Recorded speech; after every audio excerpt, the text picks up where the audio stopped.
ការស្អាតពេកអ្នកនេះថតរូបមិនសិន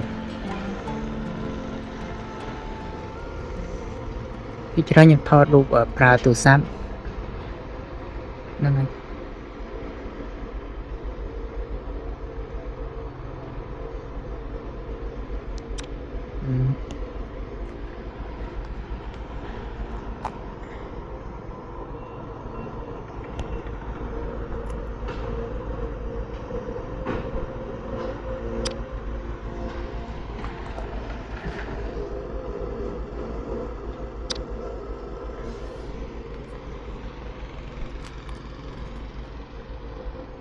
ស្អាត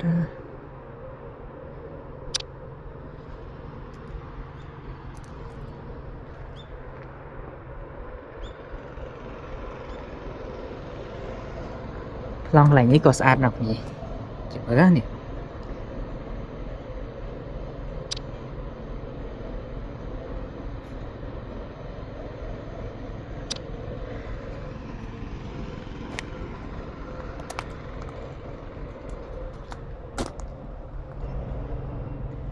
កន្លែងគេហាត់ប្រាណហេគេអីជើងគេរុញចឹងមកអូ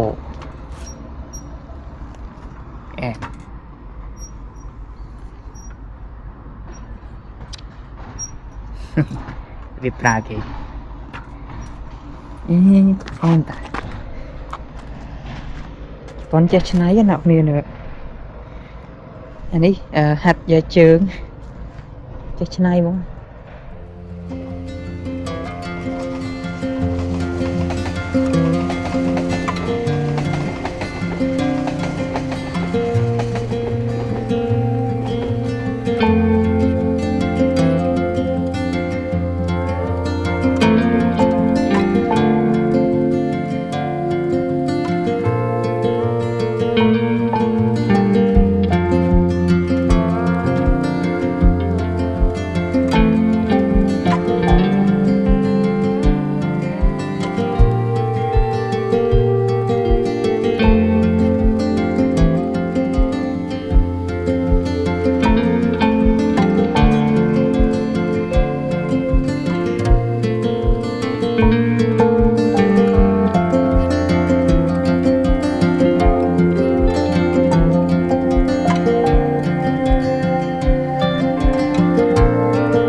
濃いのが河津桜で、これも多分河津桜だと思います。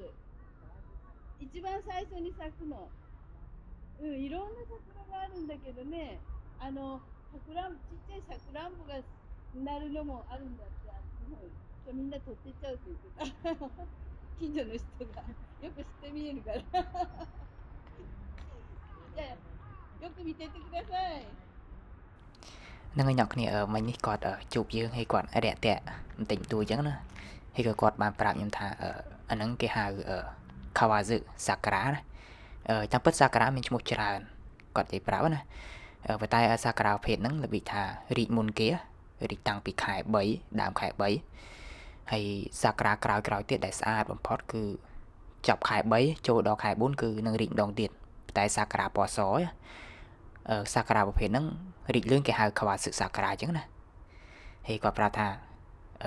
មើលច្រើនទៅឲ្យសប្បាយអញ្ចឹងណាគាត់និយាយរាក់ទាក់ប៉ុណ្្នឹងហើយគាត់ចេញទៅអញ្ចឹងទៅណាស្អាតខ្ញុំថតអត់ចង់នេះ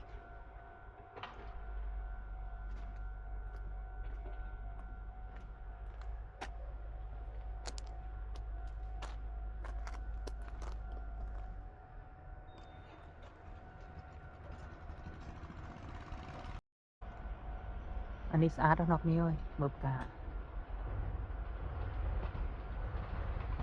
ថភ្លើងមកទៀតនេះរថភ្លើង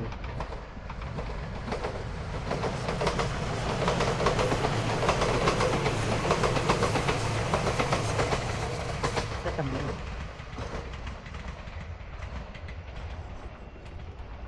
ស្អាតណាស់វ៉ាវអូ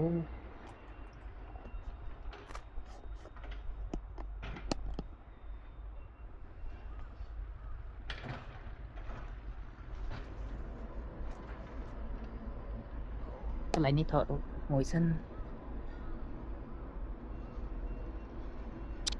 រឿងខ្មៅតិចជិះទៅដោយសារថ្ងៃនេះមេឃស្ទុំដល់ពេលអញ្ចឹងថតអត់ស្អាតតថែមពលឺណាគ្នាអើយ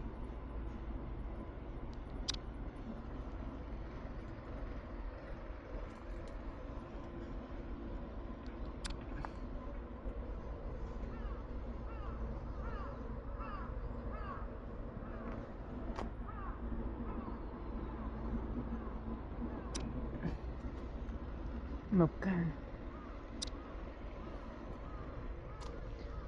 យាយទៅសប្តាហ៍ហ្នឹងគឺអាហ្នឹងគឺយើងអាចមើលវាកំពុងពេញស្អាតហើយ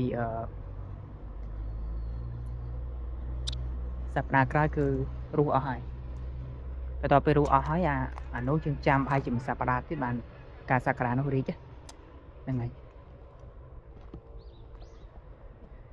និយាយទៅដូចខ្ញុំនិយាយចឹងអ្នកគ្នានៅជប៉ុនកន្លែងណាក៏មានស៊ូនដែរអានេះគឺកន្លែងហាត់ប្រាណណានិយាយទៅ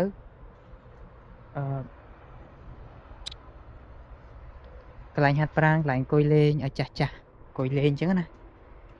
នេះសម្រាប់ក្មេង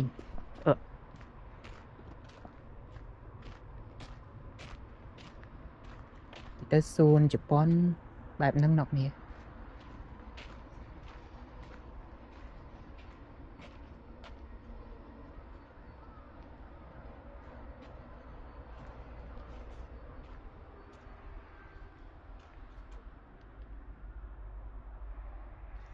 និយាយទៅថាទៅថតស៊ូនឲ្យអ្នកគ្នាមើលក្មេងៗយើងមកអង្គុយលេងថតរូបវិញ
អ្នកនរនេះទុកទឹកជប៉ុន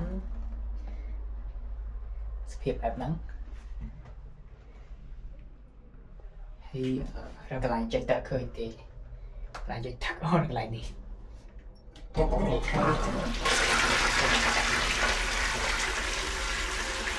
គេរកកន្លែងទៅតែកន្លែងនេះវិញ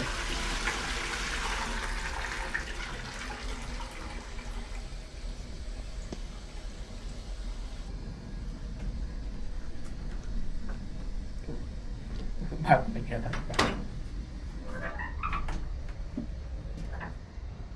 កន្លែងនេះមុខគេដូច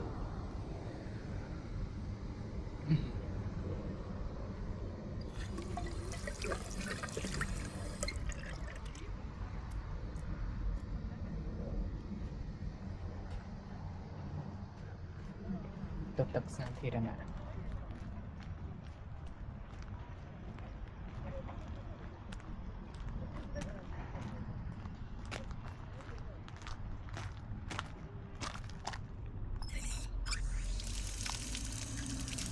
ឡើងទឹកសម្រាប់ផឹកណាអ្នកនេះ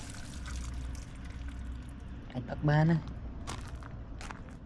អីអូបាញ់យ៉ាងលើ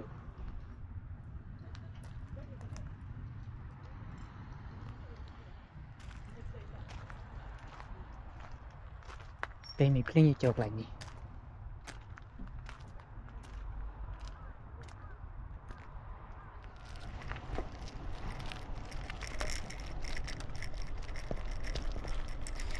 ហ្នឹងហើយអ្នកគ្នាឥឡូវនេះខ្ញុំរៀបចំត្រឡប់ទៅផ្ទះវិញហើយសង្ឃឹមអ្នកគ្នាបានមើលផ្កាសាក្រាជាមួយគ្នានិយាយទៅស្អាតមែនទេអ្នកគ្នាខ្ញុំចូលចិត្តផ្កាសាក្រាជាងគេណាមកជប៉ុនតែប៉ុតមកជប៉ុនឲ្យទៅដល់រដូវផ្ការីកផ្កាអីក៏រីកដែរអ្នកគ្នាស្អាតហ្នឹងហើយរីកស្រស់គ្នាជាពិសេសផ្កាសាក្រាហ្នឹងអ្នកគ្នាហើយដើមឈើនៅខាងមុខហ្នឹងគឺខ្មៅអ្នកគ្នាស្អាតដើមសាក្រាមិនដើមឈើងាប់ណាវាអត់ដល់ខែវារីកតែដល់ខែវារីកគឺរីកស្រស់គ្នាតែម្ដងណាចឹងពេលដែលជាមើលផ្កាសាការៈនឹងរីកខ្ញុំនឹងមកថតម្ដងទៀត